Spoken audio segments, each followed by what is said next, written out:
오늘 우리에게 주시는 하나님의 말씀은 고린도전서 1장 18절에서 25절입니다. 고린도전서 1장 18절에서 25절까지 말씀입니다. 십자가의 도가 멸망하는 자들에게는 미련한 것이요 구원을 받는 우리에게는 하나님의 능력이라.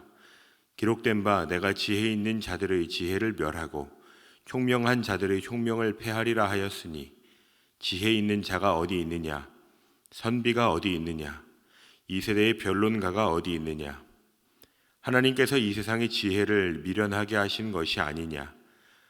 하나님의 지혜에 있어서는 이 세상이 자기 지혜로 하나님을 알지 못하므로 하나님께서 전도에 미련한 것으로 믿는 자들을 구원하시기를 기뻐하셨도다.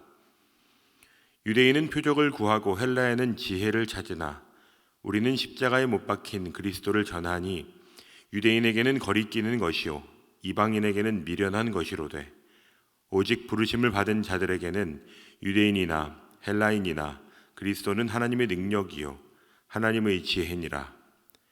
하나님의 어리석음이 사람보다 지혜롭고 하나님의 약하심이 사람보다 강하니라. 아멘. 오늘도 복된 은혜의 자리에 나오신 모든 분들을 주님의 이름으로 환영합니다. 바울은 참 놀라운 은혜를 경험한 사람입니다. 그는 예수님을 믿던 이들을 진멸하기 위해 쫓아다녔던 사람이죠. 예수님께서는 그런 바울을 다메섹 도상에서 만나 주셨고 그의 삶을 송두리째 바꾸어 놓으셨습니다. 그는 자신이 가는 곳마다 복음을 전했습니다. 바울은 전도 여행을 통해 복음을 전하는 일을 애썼는데 그중 고린도 교회는 2차 전도 여행 때 방문하게 되어 다른 평신도 사역자들과 1년 반 동안 사역했던 곳입니다. 그리고 그 교회를 떠나게 된 뒤에 에베소에서 바울은 이 편지를 쓰고 있습니다. 고린도 교회는 참 큰 교회였고 은사를 많이 발휘한 교회였습니다. 하지만 그들은 고린도 사람들과 같은 사고방식으로 복음을 듣기 이전의 가치관과 복음 사이에서 혼란을 겪고 있었습니다. 본문에서 바울은 십자가의 도를 선포하고 있습니다.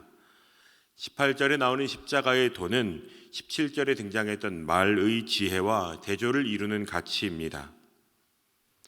사람들은 인간의 말과 지혜를 이야기하면서 찬사를 보내곤 합니다. 당시 헬라 사람들에게 지혜로운 사람이라고 하는 칭호는 사람에게 줄 수 있는 최고의 칭호 중 하나였습니다. 남이 알지 못하는 것을 깨닫고 가르치는 일은 최고 가치 있는 일로 여겨지기도 했습니다. 그런데 바울은 지금 그들이 말하는 최고의 가치인 말의 지혜와 십자가의 도, 이 두 가지를 비교할 수 없는 것이라고 가르치고 있습니다. 십자가를 통해 온 인류가 죄로부터 자유케 되고 구원받게 된다는 진리를 그 무엇과도 비교할 수 없다고 선포하고 있는 것입니다. 오늘날 많은 사람들은 십자가를 장식품이나 상징 정도로 여기곤 합니다. 예수 믿는 사람들은 유난히 십자가를 좋아한다고 말하기도 하죠. 겪지 않은 사람들은 십자가를 표현 그대로 어리석은 것으로 여기기도 합니다. 그게 나와 무슨 상관이 있느냐고 말하는 자들도 있습니다. 세상이 많이 발전한 것 같고 사람들의 지혜가 많이 수준이 높아진 것 같지만 여전히 우리의 수준은 고린도 사람들의 수준을 벗어나지 못하고 있는 것처럼 보입니다. 사람들이 아무리 똑똑해지고 지혜가 풍성해져도 넘어설 수 없는 지점이 있다면 하나님을 아는 지식입니다. 하나님을 아는 지식이 없는 이들은 진실이나 인애가 없습니다. 호세아서 4장 1절 말씀에 있는 대로 저주와 속임, 살인, 도둑질, 간음, 포악함 등은 오늘날의 많은 범죄뿐 아니라 많은 사람들의 마음속에서도 하루에도 몇 차례씩 일어나는 끔찍한 일입니다. 바울은 오늘 본문에서 대조기법을 사용하고 있습니다. 미련한 것과 하나님의 능력을, 멸망하는 자들과 구원을 받고 있는 자들을 대조합니다. 그런데 잘 보시면 지금 바울은 이 편지를 믿지 않는 자들이 아니라 성도들에게 전하고 있습니다. 예수 믿지 않는 사람들이 아니라 성도들 중에서도 세상의 지혜를 따르는 자들이 있다는 것을 의미합니다. 우리가 가진 능력, 우리가 받은 은혜가 얼마나 놀랍고 큰 것인데 그 능력을 알면서도 세상의 지혜를 따라가는 성도들이 있는 것입니다. 바울은 세 가지의 질문을 던집니다. 20절과 21절에 등장하는 지혜 있는 자, 선비, 이 세대의 변론가들은 모두 당시 그리스의 수사학과 관련이 있는 표현들입니다. 고린도 성도들은 어제 본문에서 다루어진 것처럼 각자 자신의 선호에 따라, 자신의 성향에 따라 바울, 아볼로, 게바, 그리스도에게 속한 자신의 선택이 옳다는 것을 당시의 지혜자들을 통해 변호했을 것입니다. 다른 사람들은 왜 어리석은 선택을 했는지, 자신의 지혜가 왜 옳은지, 내가 선택한 그 그리스도, 내가 선택한 그 바울 선생님이 왜 옳은지를 돋보이게 하고자 하는 것입니다. 바울은 20절과 21절에서 세상과 하나님을 대조시키고 있습니다. 세상은 지혜와 그럴듯한 말들로 자신의 옳음을 치장하지만 하나님은 그런 방법을 취하시는 분이 아니십니다. 하나님의 지혜는 오히려 세상에 보기에는 미련한 것, 미련해 보이는 주장이지만 하나님은 그것을 꾸미지 않으십니다. 왜냐하면 그것은 꾸미지 않아도 되는, 오히려 꾸밀 필요가 없는 진리이기 때문입니다.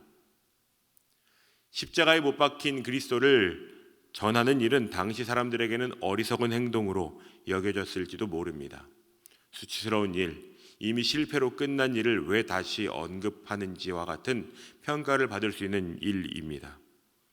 하지만 죽음을 이기시고 부활하신 그리스도, 이 모든 것을 관통하는 십자가 사건은 하나님의 능력이자 하나님의 지혜이십니다.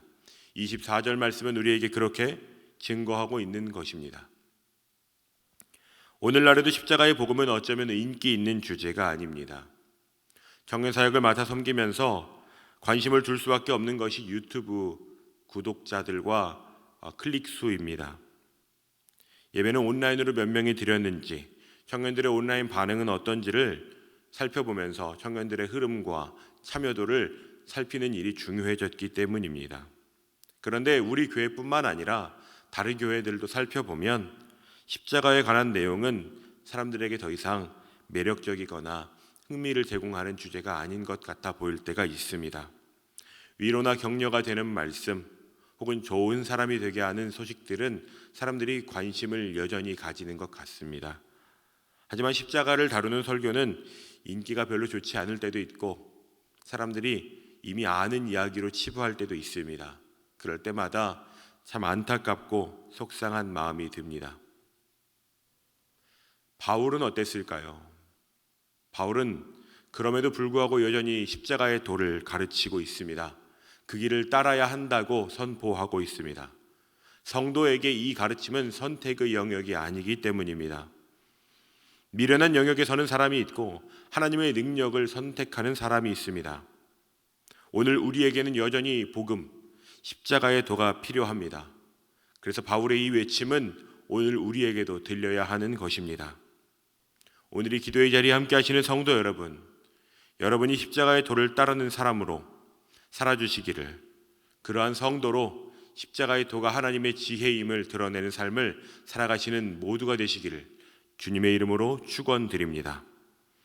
이 시간 말씀을 기억하며 함께 기도하겠습니다. 세상에서는 십자가의 도를 어리석다고 말할지 몰라도 우리의 자랑이 되고 구원의 이유가 되는 십자가의 도를, 구원의 증거가 되는 십자가의 능력을 따라 사는 삶을 살아가도록 기도하시기를 원합니다. 십자가의 도를 사모하는 영혼에게 하나님의 능력과 지혜가 충만하게 부어질 것입니다. 이 시간 한 마음으로 기도하시겠습니다. 살아계신 아버지 하나님, 오늘 말씀을 통해 다시 한번 우리에게 십자가의 도를 기억하게 하시니 감사합니다. 많은 사람들이 자신의 지식을 뽐내고 자신의 옳음을 주장하려 할 때 바울은 십자가의 도를 외쳤던 것을 기억하게 하여 주시옵소서. 오늘 우리에게도 여전히 십자가의 도가 필요한 이유는 그것이 진리일 뿐 아니라 그것이 우리의 구원의 완성, 우리의 구원의 증거가 되기 때문입니다.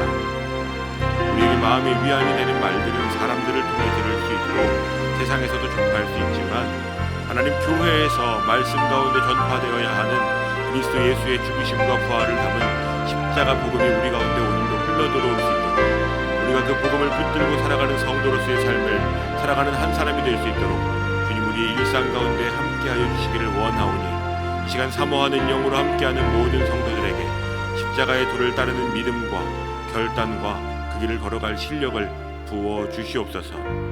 주님, 우리의 기도를 들으시고 은혜를 베풀어 주시옵소서.